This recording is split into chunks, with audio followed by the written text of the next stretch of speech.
Chapter 23, Killtacular, Killtrocity, Kilimanjaro.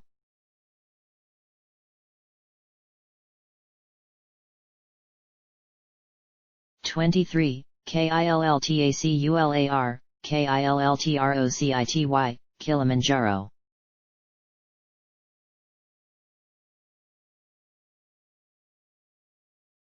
Kill her. They tried to wake her at 4 a.m. No hint of sun but Berwin screeching an emo song in the shower while one of Elmhurst and Lombard pounded the door. 5-minute warning, 5-minute warning. They'd expect her to be presentable in that time and Berwin was already in the shower, so why fucking bother?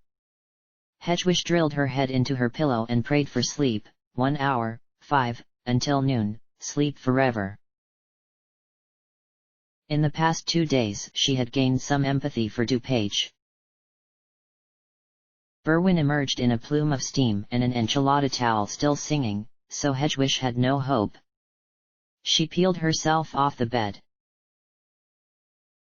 Columbus was deserted. They found only one local girl, who explained that Cubay warned them the Empire was coming and exhorted them to organize and retaliate. Instead, everyone fled, except this one girl, who couldn't give less of a shit. Hedgewish processed her while Cicero tried to transmute disappointing anticlimax into valiant triumph, then they continued their Napoleonic quest. The final city on their list, Baltimore. 7 hours away plus a rendezvous with Cook platoon in Pittsburgh. In the back of the bus, Hedgewish's company became Cicero and her cadre of chief subordinates, Berwin, Darien, Lomhurst, Addison. "How can she already be in Philadelphia?" said Cicero, fuming but muted enough. "The plan was clear, she was to wait in Pittsburgh so I could supply her with more cubes." The news came only a half-hour previous. Cook wouldn't be waiting in Pittsburgh. Despite having the most difficult cities to conquer, she was conquering them faster than Cicero and far faster than Aurora. "She's playing games with the lives of her soldiers," said Cicero. "She's already lost 2 to the cycles. Plus she's killing the ones she fights against." "Pyrrhic victories," offered Berwin. Cicero occupied a 2-person seat by herself, endless legs stretched into the central section, body arched over the seat in front of her, where Lombard and Elmhurst stooped to accommodate. "There is no excuse for a soldier of the Empire to perish to the cycles. Not with our resources. That she's allowed to indicates wanton disregard. And she has zero excuse for not waiting for our resupply." "A race," said Darien. In opposition to Cicero, she leaned into her seat and allowed her head to roll along its top, which quite considerately put it directly into Hedgewish's face. 3 centurions, 4 cities each. Comparisons would always arise. She intends to prove she's superior. "She's terrified of your ambition, milady," said Elmhurst. Lombard's eyes narrowed at her companion. "If that's so, she's committed an error," said Cicero. "Her munificence the Empress cherishes above all the lives of her soldiers." "Meanwhile Aurora..." Darien swiveled a finger above her head. Nobody needed mention Aurora. The statistics spoke for themselves. Still stuck in Nashville, the second city on her list, and with 5 casualties. The expenditures in grief cubes reported by her newly appointed lieutenant increased at an exponential rate. Ominously, a significant swath of these expenditures went to Aurora herself. "That woman should never have been appointed centurion," said Cicero. "Her magic has tainted her. She's too accustomed to her circle of safety. She never makes proactive moves." Aurora's ability was classified, and Cicero danced close to revealing key details about it to her subordinates, not to mention criticism of a centurion. The casualness of the conversation surprised Hedgewish either way. Well, the casualness of Cicero, the others mostly professed affirmations of Cicero's thoughts. Springboards. Maybe this wasn't a conversation, but Cicero enveloped in an onanistic circle, resolving and developing her positions out the echoes of her mind's quietest whispers. Maybe Berwin, Darien, the rest weren't individuals but shades of Cicero's own mind, as for years she had imprinted the force of her personality upon them, tinted their natural colors, so that they were now a collection of many-hued Ciceros in conversation with one another. Centurion Aurora is newly promoted, we must remember, said Berwin, the empathic Cicero. We can be charitable to our hard-working sister, can we not? To only just be placed in command of a platoon and then embark on conquest, surely missteps are expected. Everyone understands she has been the true commander of that platoon for annum, said Darien. Centurion DuPage. No. DuPage always existed as an entity even when her presence was not immediately felt. Cicero pressed her clasped hands to her lips and stared between the heads of Longhurst. Her death affected that platoon deeply. Affected Aurora deeply. Yes, Lady DuPage's untimely decease has affected all her former lieutenants deeply. Cicero reached across the bus and seized Darien by her short hair to draw taut her neck and karate chop it. Darien wheezed and flecks of saliva rained on Hedwig's paper.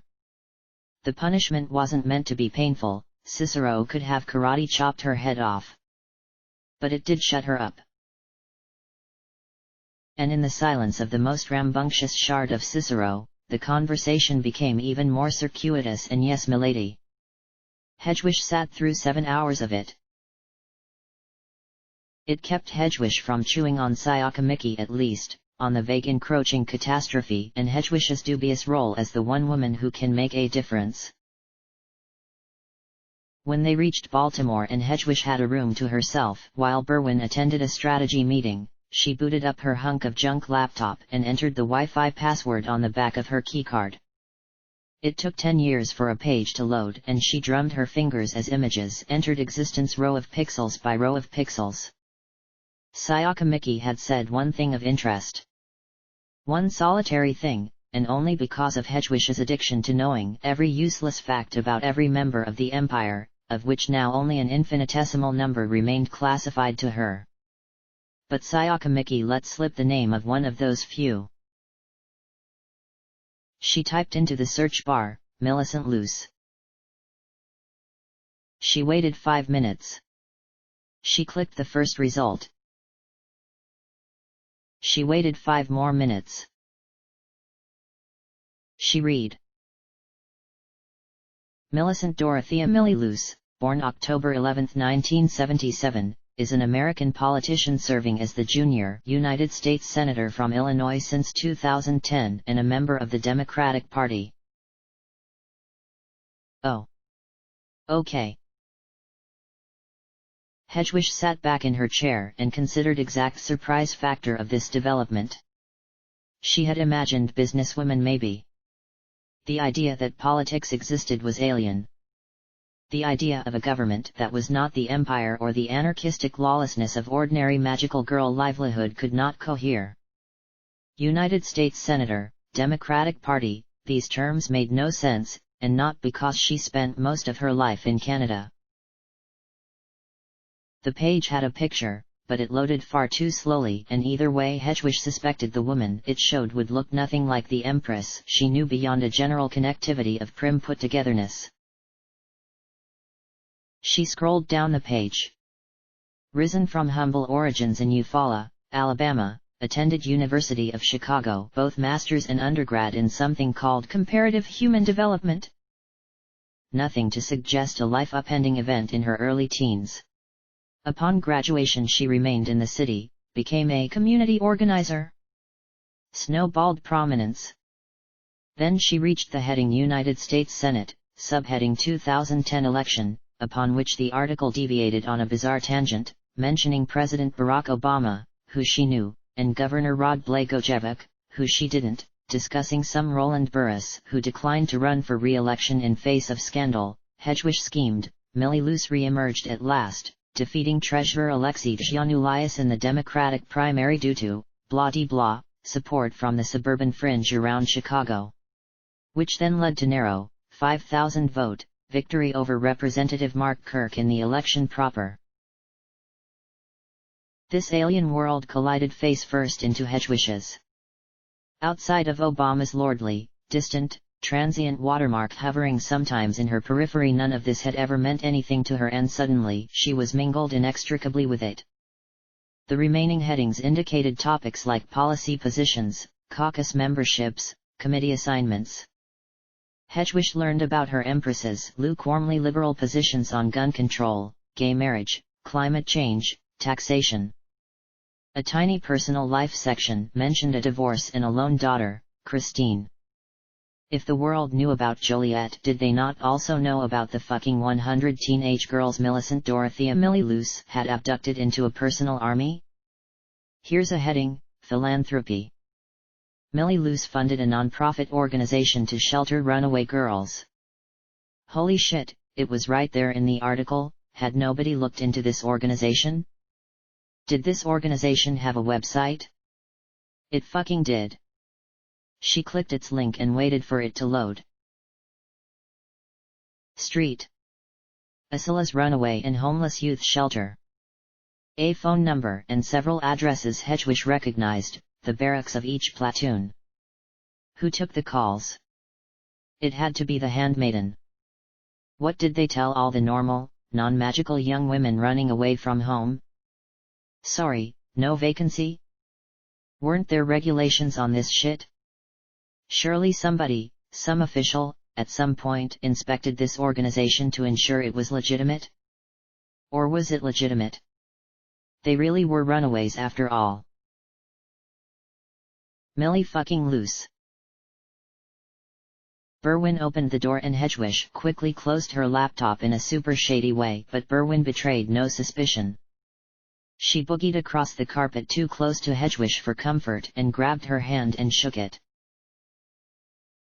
Happy New Year!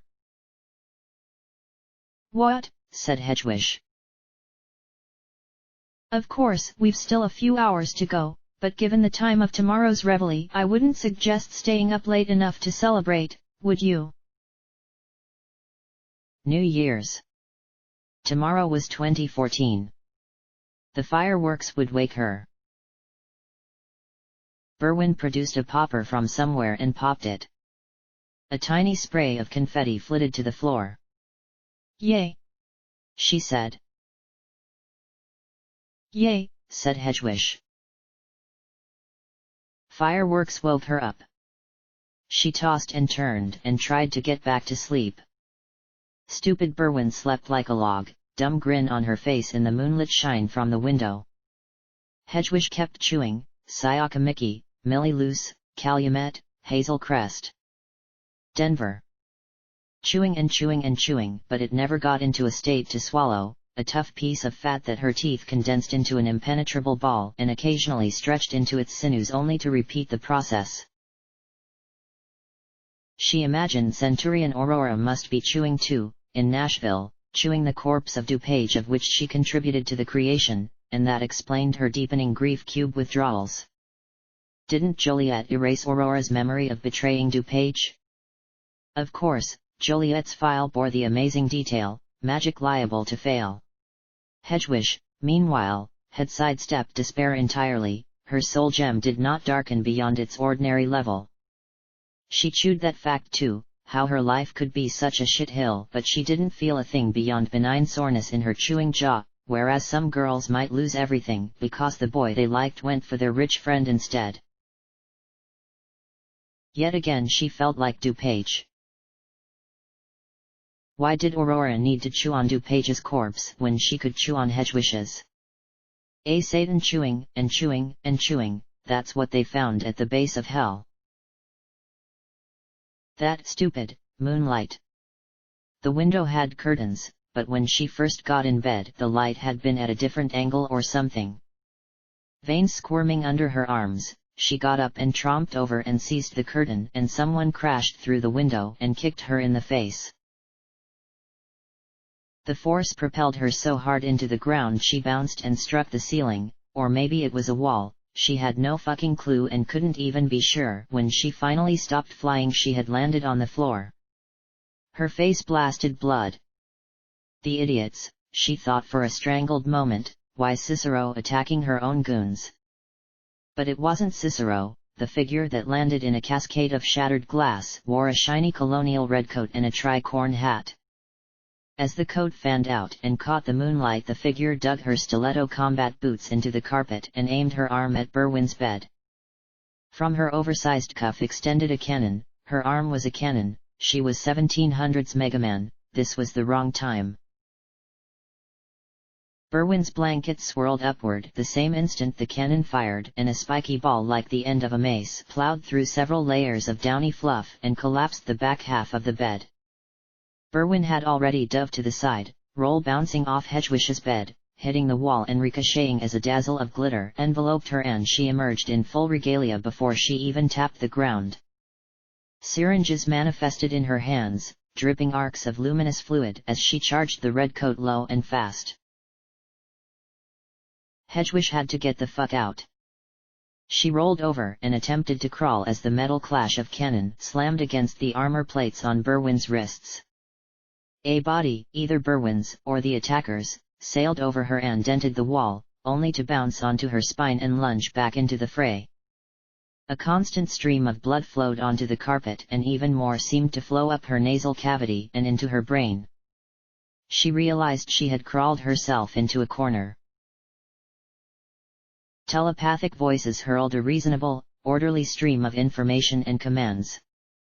At least the tone was orderly, because the words jumbled in Hedwig's brain. They were all under attack. Asynchronized strike, quick takedowns of the lookouts, overwhelmed. Cube, he had tried in Columbus to organize resistance, failed there, but here, and damn. She clamped her hands on her nose, she had to stem the bleeding. Berwin careened into the other bed and broke it. A sharp line of blood crested from a slice on her forehead as the Baltimore Redcoat fired a spiked ball that burst into smaller spiked balls and zigzagged in every direction. One impaled Hedwig's hand while Berwin took two to the chest. The cannon roared with every shot and spewed smoke until the room reeked and it became hard to see. Hedwig pried the spike from her palm and slithered slug-like along the wall for an exit, any exit, even if only into the bathroom, a closet. Nothing, only the same yellow trim. The Baltimore girl, who might be Baltimore herself, Hedwig read something about revolutionary garb in her file, got atop the writhing Berwin on what remained of the bed and slammed the cannon hand in her face. And slammed again, and again. Hedwig realized she hadn't even transformed herself and fumbled with her ring to do so. As soon as she did, she wondered whether maybe she should have stayed how she was, weak, harmless, no threat, a crumpled figure who would allow any attacker to continue as they please and crush whatever faces they so desired as long as it wasn't her face, wondered even what she thought she might accomplish by transforming. Before she had a chance to reach a decision, a hand seized her collar and hoisted her up. Unhip, she said. As harmless as possible. The Baltimore girl pointed her cannon at Hedwig's face. Its barrel swallowed her sight, she peered only into the eternity black inside. Baltimore betrayed zero intention to talk. Her cannon lowered. From the face to just above Hedwig's knee. At her soul gem. But Baltimore's face flickered, hesitation, and then Baltimore swung Hedwig around. Something long and narrow plunged into the soft flesh on the side of Hedwig's neck. She tried to see what it was, but doing so caused the foreign object to dance out of her sight so that only her periphery caught the barest glimpse of it. Instead, she saw Berwin dropping away, headless. Hedwig understood. She had shambled zombie-like to shank Baltimore with a syringe. Baltimore blocked it with Hedwig's body. Hedwig transformed into goo. She kinda wished that was, like, a figurative way to phrase it. A pretty metaphor for how she felt inside. On the other hand, it did match how she felt exactly, so the fact that she literally liquefied into a viscous molasses didn't bother her too much. It did bother Baltimore, who had been holding Hedwig close and did not realize what had happened until Hedwig swallowed both her functional hand and the hand cannon. She struggled to extricate them, but by then Hedwig's upper body folded forward and enveloped her face. Any attempt she made to free herself only made her more mired in Hedwig, and soon they were on the ground in a gelatinous mass. Baltimore kicked, swung, her motion sluggish and pitiful, while Hedwig's face lost form and her eyeballs drifted to different halves. The headless Berwin injected herself with a serum that regenerated her head in a matter of seconds. Baltimore made muffled sounds. She did not attempt to speak with telepathy, even when Berwin approached. Berwin knelt beside them and held out her arm so both Hedwig and Baltimore could see. It had 3 syringes in it, including the one she used to heal. Did not our dear friend the incubator inform you as to my abilities, Poppet? He must have, he been remiss otherwise. Your first error was assuming you had finished me when you removed my head. Do I possess the appearance of a vampire or werewolf? Would a proper Puella Magi be as fragile as that? I'm more akin to a cockroach. She loosed a falsetto laugh of abnormal femininity, like a man's voice caricaturizing a woman's. Anywho, my apologies dear Administrator Hedwig, I'll have to keep you in that state at least until this whole predicament's been harnessed. Excuse me ladies. When she made for the door it burst inward and Lombard and Elmhurst scrambled inside. Was the lieutenant all right? And the administrator? That's what they wanted to know, but the answer to the second question floated a little out of reach. They reported that the battle had ended. 5 minutes of action total. Despite the ambush, a resounding victory for the Empire, praise be to Lady Cicero. Lady Cicero did not even partake. They were still assessing the damage but so far no known casualties.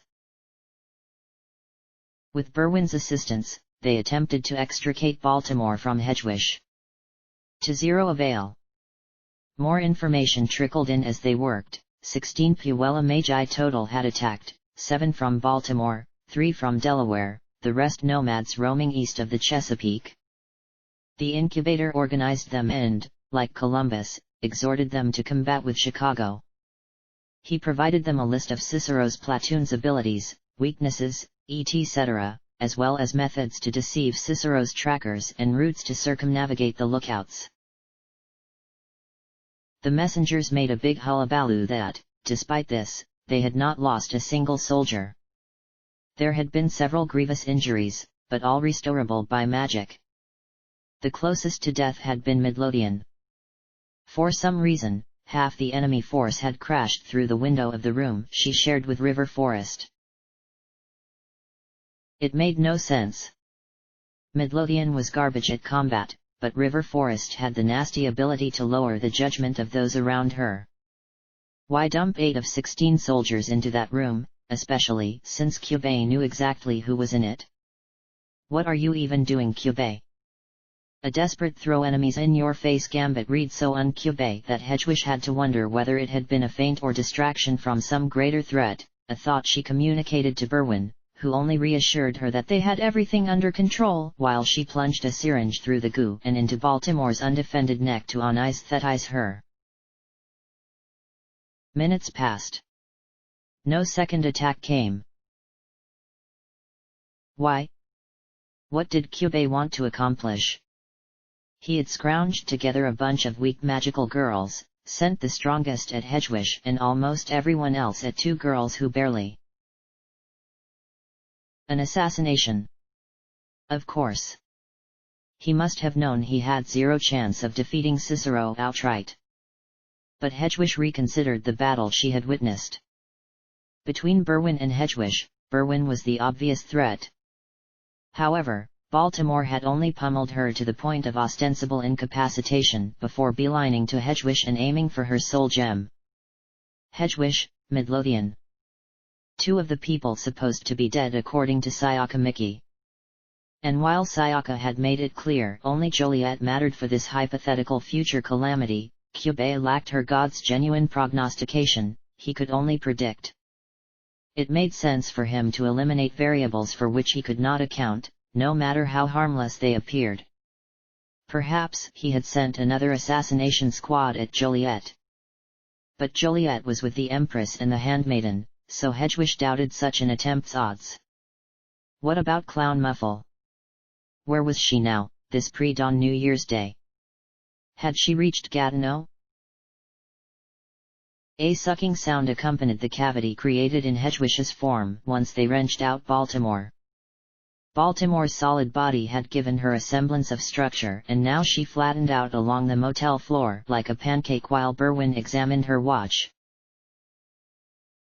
Apologies, you see, I cannot quite inject you with an antidote as you no longer have, much of a circulatory system.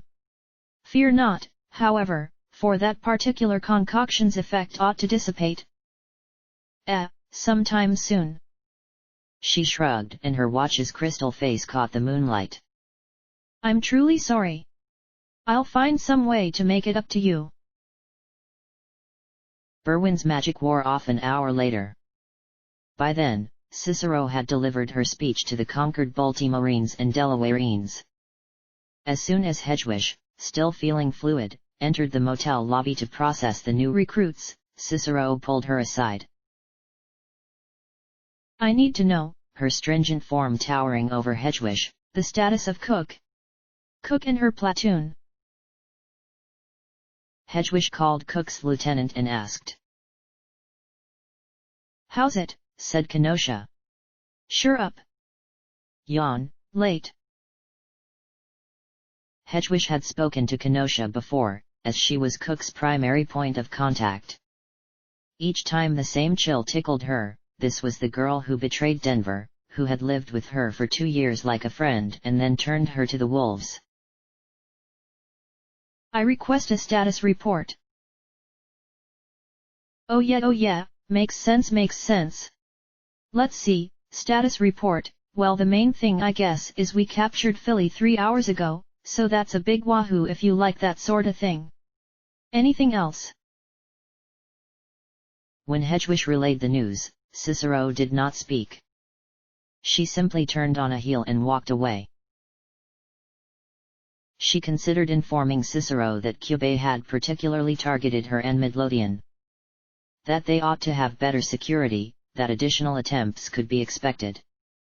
Eventually he would get his specialists into position, people actually adept at killing. But who cared? Hedgewish would have to explain a lot of dumb bullshit Cicero would never believe. What Hedgewish wanted most was sleep. Death was a kind of sleep. Either way she'd get some rest. But Midlothian? Fuck it. If Hedgewish tried to help Midlothian, it would probably kill her instead. That's how it tended to go. Days passed. Cicero's platoon waited in Baltimore. New orders would come soon, ostensibly. Cook waited in Philadelphia and they all waited together for Aurora to limp her way through Charlotte and Richmond. No additional assassination attempts came and Hedgewish had all the time in the world to ponder Kyubei's methods and goals. His perfect rationality at work. She considered every angle, eventually even wondered if he had sent assassins he knew would fail simply to scare her into doing what Sayaka Miki asked and convince the Empress to abandon her plan. Not that Hedgewish had an outlet to the Empress. Any orders from above went to Cicero alone and came from the handmaiden. Hedgewish could not simply waltz up and demand an audience. She wanted to not care, and somehow she could even detach the fear of death from the equation, but the equation itself enthralled. She kept trying to get into Kyubei's P-brain supercomputer head. Perfectly logical entity, why do you do the things you do? What spreadsheets do you consult? She recalled he mentioned his backup plan had less than a 50% chance of success. Had the assassination been that plan, and had it simply failed? Was he truly that desperate? No. No way. That wasn't his plan. His would be better. If nothing else, she had to have faith in him. She wanted to be him. Empty, emotionless, bland. Dispersed, everywhere and nowhere, uninvolved, a passive observer, a tinkerer, a grandmaster of 7 billion pawns. She wanted to be the Empress, a United States Senator, an inhabitant of an alternate reality. She wanted to be Cicero, who paced restlessly without an objective and shot passive-aggressive jabs at the absent cook whenever possible. She wanted to be Aurora, at least dying even if slowly and agonizingly. If Aurora let merely 10 more soldiers die, she would match Hedwig's own illustrious total. Cube claimed he never felt emotion, but she wondered how true that could be. When the law of the cycle suspended inexplicably for the sole purpose of keeping Clown Muffle alive, he had to have at least felt annoyance, right? Was annoyance an emotion? Berwin invited her on a tourist trip around the city. Devoid of other options, even paperwork, she acquiesced. On the excuse of securing the territory and charting the topography, Berwin had finagled a full day's worth of free time for herself, Darien, and Hedwig. "We shall have such fun," said Berwin, rose-eyed, skipping ahead along a winding bayside road, wearing Sayaka Miki's cape over her otherwise regulation white suit. She stopped at the beached corpse of a housecat and loosed a low, "Ooh." Darien kept swinging her arms, not at anything in particular, just swinging them, waving them through the cold dry air, scraping her ashen skin on occasion and wandering her gaze along the bay, which in this weather looked indistinguishable from Lake Michigan. She kicked the steel rails they passed and once lurched her whole body into a flurry of kung fu punches at an imaginary friend. A young couple trundling a perambulator, excuse her, stroller, the lingo could get to you, gave her a wide berth while failing to notice Berwin prodding a distended animal with a stick until its belly split and a bunch of tiny crayfish scurried out. She shrieked and scampered to Darien, who almost suplexed her. "Reg, startle me not," said Darien. "Tisk, am I not your superior officer? Refer to me as Lady Reg, please and, thank you." Although Berwin was clearly being facetious, Darien bowed her head and knelt in sincere penitence. "Apologies, milady. My mind wandered elsewhere." "Hush Poppet, we're on leave, we can forego a sliver of the formality, can we not?" Darien's eye turned to Hedwig. "The administrator. The administrator strikes me little as an overzealous executrix of minutiae." Berwin flicked her hips left and right as she swirled toward wooden plank Hedwig and tapped her forehead. "We've been sleeping together these past few days, so I ought to know now, shouldn't I?" "Sleeping," said Darien. "In the same room, the same room." Berwin shrugged. "Fear not, Poppet, we are no deviants, pure maidens both. Administrator." Hedwig closed her eyes and pretended she didn't exist. "I swear, milady." "Never swear, dear Darien. Forbidden." "I am well aware of protocol. I meant the word figuratively, was that not clear? Milady, I much prefer you when you're not on leave. And you're somehow more of a stick on leave than off. Moments like these are essential to a burgeoning young soldier like yourself, one with a brighter future in this army than my shoddy frame ever had, alas. Lady Cicero can teach you combat, structure, boldness, loyalty, all essential components of leadership, but one must never stray too far from the human of it all, no." They had continued along the walkway.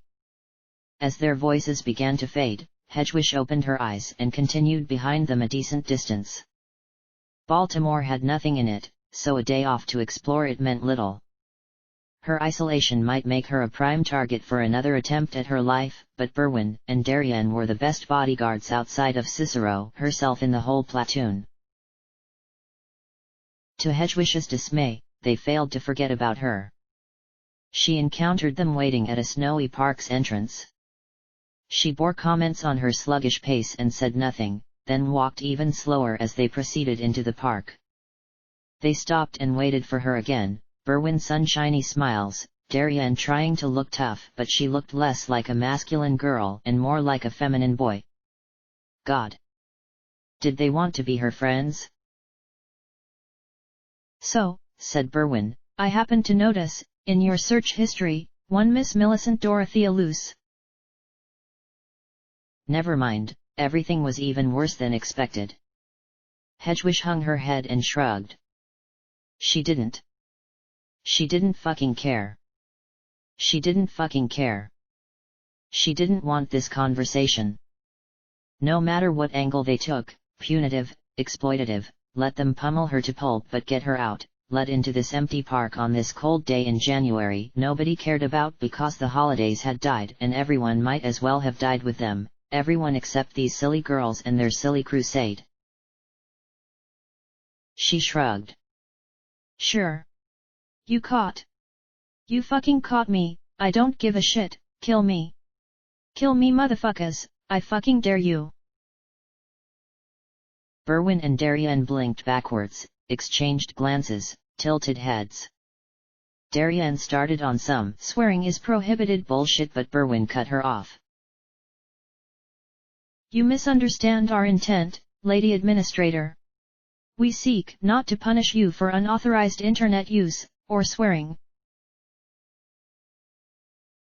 She is a slob, said Darien. A slob is the only way to put it.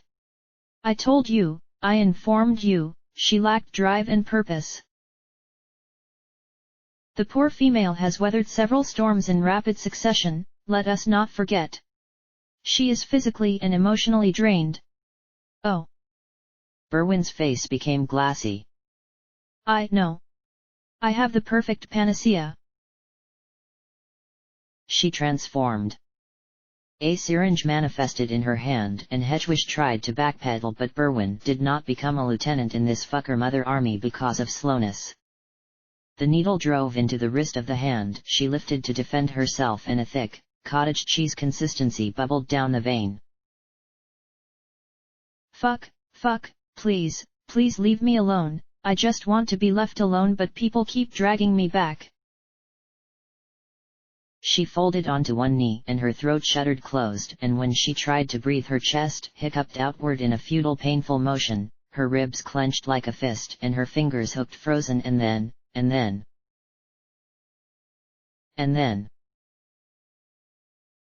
then she breathed. She sagged. She sighed. Her body decompressed. Warmth billowed inside her. Everything loosened. Everything dribbled a slight euphoria. She needed, to touch something. Anything. To feel it. She touched her own skin and her fingertips glided across it, so smooth, soft, silken. She reached for Darien's wrist but Darien drew back so instead she reached for Berwin, pale Nimbus Berwin, and slid her hand along Berwin's wrist up the cuff of her pale Nimbus blazer, and she had such small and delicate wrists, amazing, you know. Because before Berwin made her wish she had been quite a different person, but now Hedwig could admire her feel, and Darien, those captivating features. The contoured and harshly outlined face, but with an inner softness, less like a masculine girl and more like a feminine boy, an androgyne, really amazing when you considered Berwin was the one who. You administered too much dosage, said Darien. Am I not a virtuoso in these matters? Nothing less would have sufficed for such a troubled young female. Hedwig sat on the rough cobblestone path, so Berwin sat too after sweeping aside some slush with her shoe and flapping back Sayaka's cloak to keep it unblemished. She motioned for Darien to join, so they sat in a round-edged triangle amid this tranquil park. "Can we even speak to her like this?" said Darien, who at Berwin's behest allowed Hedgewish to feel her hands. "Oh, of course we cannot, not like this. Fortunately, this particular admixture shall wear off now." Hedgewish crashed. Literally. On the floor. Writhing. "You have only amplified our woes," said Darien. "I changed her mood. A mood changer, it's important. Sad people never wish to listen to reason, they adamantly demand to remain miserable. Her misery has increased. After a period of ebullience. Wait, do you know what ebullience means?" Their words resounded as drum beats in her inner ear. She clutched at her face to block out all sight, sound, sensation, as all of it became hateful. "I of course know that word," said Darien. I wonder. Can you, perhaps, employ it in a sentence?" Darien said nothing for a merciful long while. Berwin then defined ebullience. Being joyous, energetic, elated. Darien said she knew that. The ebb of pain sent spasms along Hedgewish's body, but the ebb drew outward each time in a tidal pattern, away from her. The hangover, quick as it came, subsided. Tranquility assuaged the throbbing. Her frayed networks settled. She lay there, still, while the pair discussed the dictionary. Definitions. Latin roots. Darien countered that their purpose today was not to dredge her through another lesson on the proper way for a young woman to speak, and Berwin clicked her tongue as she remembered Hedgewish and pulled her back to a sitting position. You can feel it in her musculature, feel here, much more limber. I've loosened all those knots, I have." Berwin and Darien took turns prodding Hedgewish's back and shoulders. By the time they finished she had blinked back to reality and the pain remained only as a dwindling hum at the base of her cerebellum. Berwin must have noticed the flicker of human spark in her eyes because she addressed Hedgewish like she existed again. "Apologies, it proves a great difficulty to manage the mood of a puella magi even via artificial or magical means. Our great big brother, the incubator, has ensured such inconveniences. Antidepressants would throttle his bottom line. Neither of you were of our kind yet, but in years past I worked as an assistant to our sometime friend Dr. Siu Cho, and we performed many such experiments to test the efficacy of all manner of concoctions. Thus, even at zenith my injections can only provide the effects to which you bore witness. Just, please. Tell me what you want. There's no need for torture." Berwin's lips curved down in an exaggerated, patronizing frown, although she seemed legitimately disappointed. "Torture? Many have groveled for even that which I have so freely bestowed upon you. Centurion DuPage, rest her restless soul, transferred no minute sum of valuables into my possession for such dosages, even once aware of the drawbacks. I'm not her. Forgive me. It must have been superficial similarities that caused me to conjure such a connection." Berwin rose, pressed a fist to her lips, tugged an earlobe. "I do apologize. I wanted to give you something good. I apologize." Darien, who had stood and wandered off on her own hurling more phantom punches at the lower-lying tree limbs, noticed Berwin and swiveled back to the conversation. "Has she loosened enough yet, Lady Ratch? I demand to know why she—" Peace. Administrator Hedgewish, what possessed you to research that woman, that Millicent Dorothea Luce?" Hedgewish's lids fluttered at the halfway closed point. She spread a sickly grin. They knew, they all fucking knew, end the charade, get on with it, she pulsed to the same rhythm of Darien kicking and puttering and swirling her fingers in motion. Let's do this. Let's get it done. God's emissary told me it's the name of the Empress. She's been talking to the incubator. Darien had resumed airboxing. She added some kicks for variety. Yes. But he's not God's emissary. Berwin and Darien looked at one another without trying to look like they looked at one another.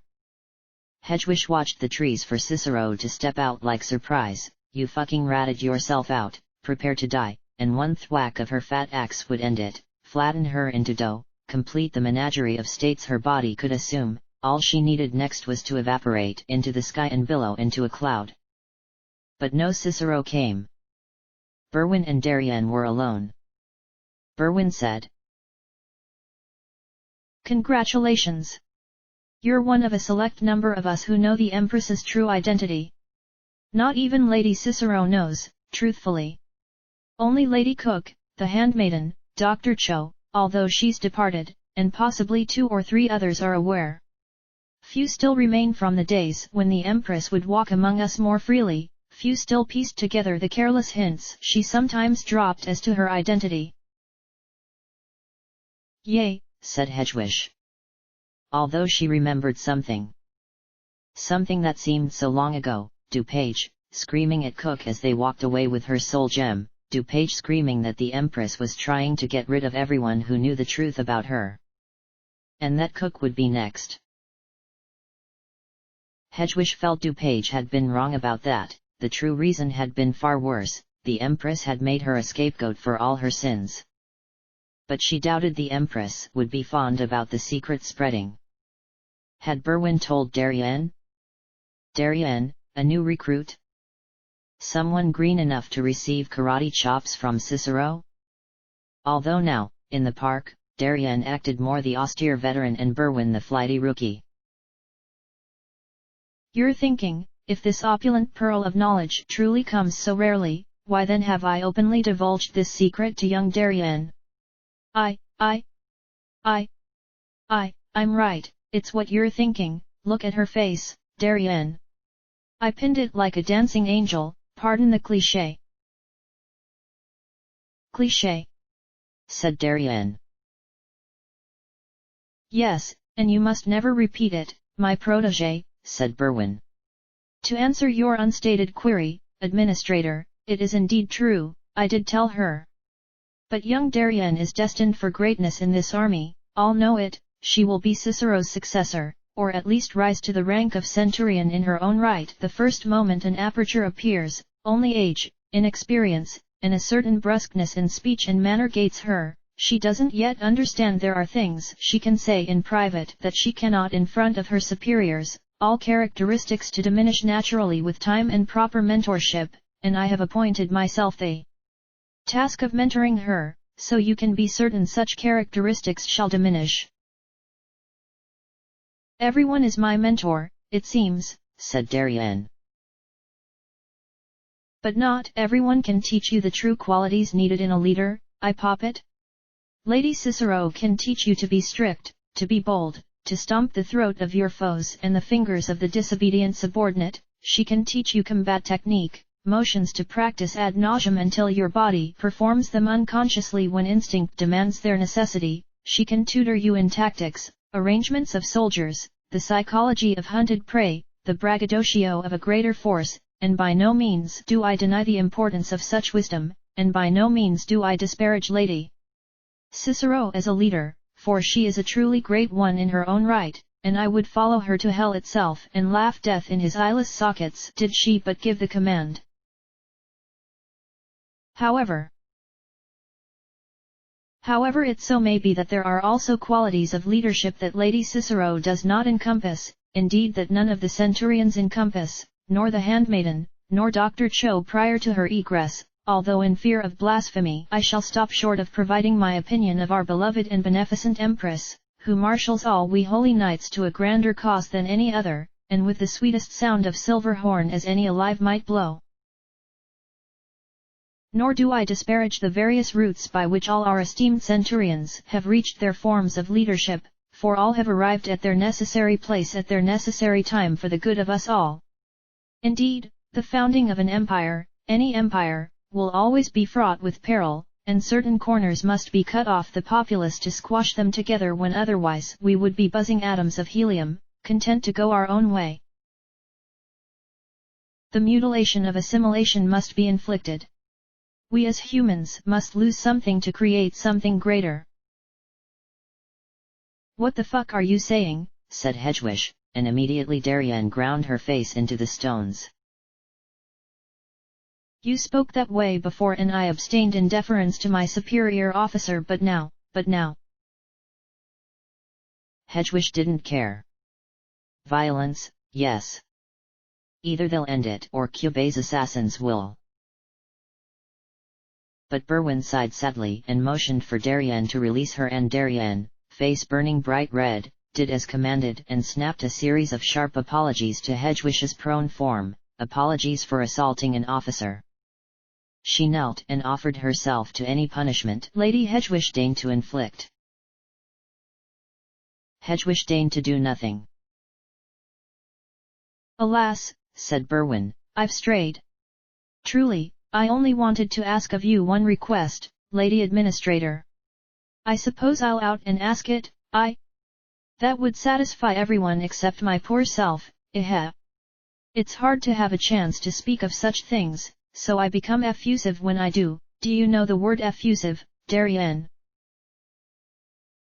Yes. Excellent, excellent. Now for you, Lady Hedgewish. Berwin sat down in front of her, cross-legged, hands clasped, and waited until Hedgewish had no choice but to meet her straightforward gaze. The gazes met. Darien swung a foot through a clump of snow and a small creature scampered between two tree roots. Now for you, Lady Hedgewish, Berwin repeated. I ask you only, please trust her. Please trust the Empress. She is wise. She wants to do good, for us. For all Puella Magi. And she can do so, in a way nobody has ever been able to do before. The incubator is scrambling, he knows he cannot stop her. So please. I'm aware you have some power of great interest to her, for why else would you have received the rank you now hold? But despite your power, however great it may be, please, I beg of you, do not turn it against her. Trust that she seeks the best for us all, and aid her. Use that power to her benefit. Please. Why, was all Hedgewish could think. Why? Why drag her out here just to ask this, why? Why should she trust anyone, why? Why? Why? Why did everyone want to tell her what she should or should not do? She felt like Darien, everyone was her mentor now. Except mentor was the wrong word, they only barked orders at her, they wanted her to do this or that. Asking why would only prolong this farce, where everyone seemed to care so much and make such a big fucking deal about everything, but she didn't care. She didn't care at all, she only wanted to go home, even though home did not exist, even though home was a motel room she shared with this same effete cunt staring her in the face. She said, yes. I trust her. I trust the Empress. Slow, each syllable enunciated, each punctuation mark emphasized. Darien expelled a tremendous breath of relief, the change in Berwin's demeanor was more subtle, but still detectable. Hedgewish had to hold in a laugh, they actually believed her. They believed whatever she said, and only because they wanted to believe. They returned to the motel. Cicero was waiting. She said, I have received dispatch from the Empress herself. Her soldiers had gathered nearby, it was an announcement. I am to meet her personally, as well as the other centurions. I depart immediately. As my platoon, you shall remain in Baltimore until further orders. Lieutenant Berwin shall be your commander in the interim. Yes, milady, they all said, except Berwin said, "I, milady." Cicero then turned.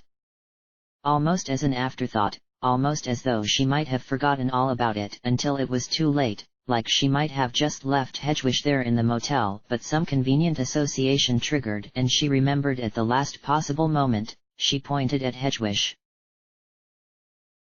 "You, administrator, are also ordered to attend."